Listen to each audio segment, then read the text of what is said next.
Hello everyone, welcome back to my channel. Before starting the video, please subscribe and keep watching for more details videos. Caitlin Clark said the most important part of leadership is relationships. We asked an expert. While speaking at a postseason news conference last week, Minnesota Lynx forward Napheesa Collier read a statement in which she criticized the WNBA and Commissioner Cathy Engelbert for having the worst leadership in the world and being tone-deaf and dismissive. 2 days later, Indiana Fever star Caitlin Clark acknowledged Collier's comments in her news conference. She made a lot of very valid points. Clark said, "What made Clark's response interesting to us at Peak wasn't just that she agreed with Collier, but how she expanded the conversation into something more universal. What makes for good leadership? I'd say the most important part of leadership," Clark said. "Whether that's the WNBA, whether that's corporate America, I think it comes down to relationships and really caring about the people you surround yourself with." Clark used an example. "Why would my teammates want to listen to me if I didn't have a relationship with them? I think it's the most simple thing, and you have to be very intentional about seeking those out and understanding your teammates." Collier and Clark's comments came during contentious negotiations between players and owners over the league's next collective bargaining agreement. But here at Peak, we're passionate about leadership, so we reached out to an expert and asked about Clark's statement that leadership comes down to relationships. "She's right," said Dr. Ruth Gatian, an executive coach and leadership mentor for Olympians and NBA players. "It's true that if you want to be a strong leader, relationships are critical. But I would take it a step further, saying relationships are really the foundation, not the entire structure." "It's not enough to have relationships," Gatian said.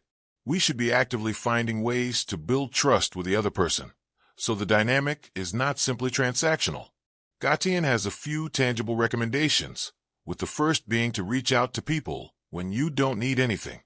People often form strong relationships over something they share an emotional connection to, such as a vacation or a shared hobby. But if you go out of your way to recommend a book, for example, by saying, "I just saw this and thought of you," it establishes care. That's when people can start feeling comfortable and safe to ask questions, share ideas, or say, "I think I messed up. How can I fix this? Here's what I already tried," Gatian said. It's trickier when guiding larger organizations, like the WNBA, but Gatian said there are still solutions. To her, leadership isn't just about directing. It's about developing others and creating conditions for them to thrive. High-performing teams aren't built on job titles. They're built on trust, she said. So leaders have to ask, do you have the resources you need? Do you feel supported? Are you being developed professionally and personally? She brought up situational leadership, which is knowing when a person on your team, regardless of title, is best positioned to lead in a given moment. Sometimes the best leaders know when to take feedback, step back, and let someone else take over for a specific situation. For leaders of larger organizations, Gatian said, one key is to show up to build trust. Gatian recommends that leaders show up to events, reach out when you don't need anything, follow up on something just because you remembered, and take feedback. High achievers don't work for their leaders, they work with them, and it's very much symbiotic, Gatian said. It's never us versus them. It's, what can we achieve together? And here's what only I can do, and here's what only you can do. But together, we can do so much more. Leaders, they have to create the conditions for excellence, not just command it. When Caitlin Clark steps onto a basketball court, the air changes. The crowd's hum sharpens into anticipation, her teammates straighten, and defenders brace for the inevitable, the deep three, the impossible pass, the moment of magic. But if you ask Clark what really defines her game, she doesn't talk about stats, shooting form, or records. She talks about people.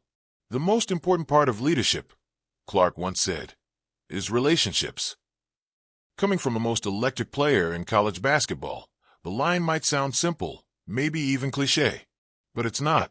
It's a philosophy that's shaping not only her career, but the way we understand leadership in sports, business, and beyond. So we asked an expert, what does Caitlin Clark know about leadership that the rest of us are just starting to figure out? 1. The power of connection in a competitive world.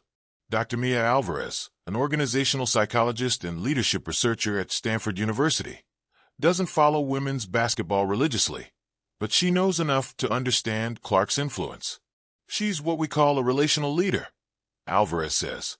That means she leads through trust, empathy, and shared purpose rather than authority or charisma alone. Alvarez explains that leadership studies have shifted dramatically in the past 2 decades.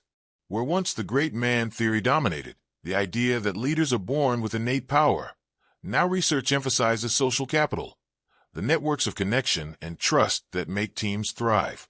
Caitlin Clark isn't just a scorer, she's a connector, Alvarez continues.